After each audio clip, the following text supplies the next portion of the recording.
गहरी रात का वक्त था। खामोशी हर तरफ फैली हुई थी, सिवाय उस सर्द हवा के जो दरख्तों की पत्तियों को हल्का सा हिला रही थी। नदीम अपने दोस्तों के साथ जंगल के करीब एक छोटे से गांव में आया था। वो सब शहरों की मसरूफ जिंदगी से बेजार होकर कुछ दिन सुकून से गुजारने की गर्ज से यहाँ आए थे। लेकिन नदीम को शुरू से ही इस जगह के बारे में एक अजीब सा एहसास हो रहा था।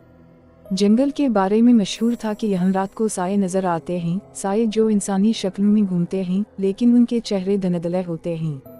लोग कहते थे कि वो जो भी उन साइन के करीब जाता है कभी वापस नहीं आता। नदीम ने ये कहानियाँ अपने दोस्तों को सुनाई, लेकिन सब हंसने लगे। ये सब किस्से कहानियाँ हैं, ऐसी बातों पर यकीन मत करो। अहमद, नदीम का सबसे करीबी दोस्त, हंसते हुए बोला। रात का खाना खाकर सब अपने अपने कमरों में सोने चले गए, लेकिन नदीम को नींद नहीं आ रही थी। उसके दिल में बेचैनी सी थी। वो खिड़की के पास जाकर बाहर के मंजर को देखने लगा।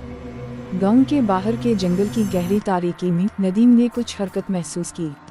उसकी आंखें हैरत से फैल गईं जब उसने एक साये को दरख्तों के दरमियान चलते देखा।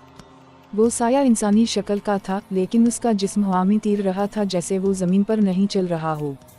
नदीम ने आंखें मिली, शायद वो कोई ख्वाब देख रहा था, लेकिन नहीं, वो साया हकीकत में मौजूद था।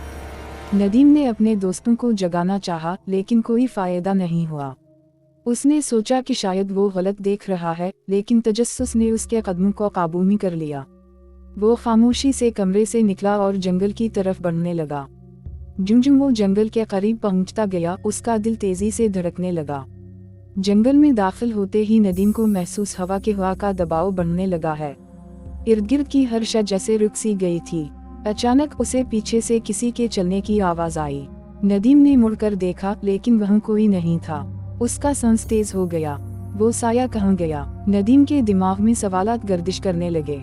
अचानक उसके सामने एक बुलंद कामत साया नमूदार हुआ। नदीम की आंखें खौफ से फैल गईं। साया धीरे धीरे उसके करीब आने लगा। उसका जिस्म जितना करीब आ रहा था, उतना ही सर्दी नदीम की हड्डियों में घुस रही थी। कौन हो तुम? नदीम ने कांपती आवाज में पूछा, लेकिन कोई जवाब नहीं आया।